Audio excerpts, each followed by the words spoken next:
The U.S. Coast Guard imposed a temporary security zone in the waters off South Carolina on Monday as the military collected debris from a suspected Chinese spy balloon shot down by a U.S. fighter jet over the weekend. China called the shooting down of the balloon an obvious overreaction and urged the U.S. to show restraint over the episode.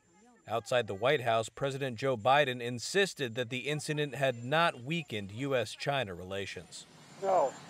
We've made it clear to China what we're going to do. They understand our position. We're not going to back off. We did the right thing. And there's not a bad question of weakening or strengthening. It's just the reality. Has it always been your view to shoot down a Chinese spy balloon, or was it only because it became public?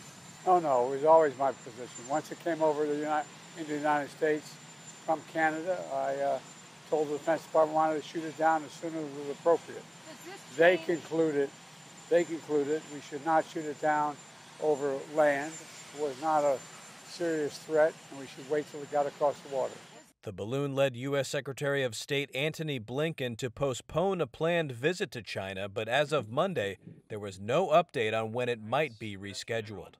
We haven't had conversations at this point about rescheduling the trip. The White House said lines of communication would stay open, but that the ball was in China's court. It's up to China to figure out what kind of relationship that they want.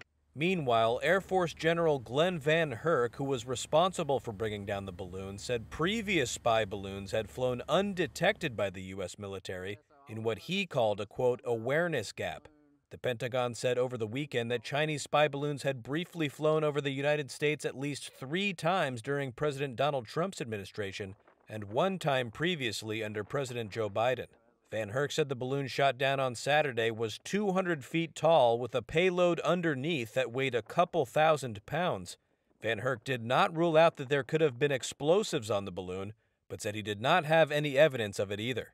That risk, however, was a factor in his planning to shoot down the balloon over open water.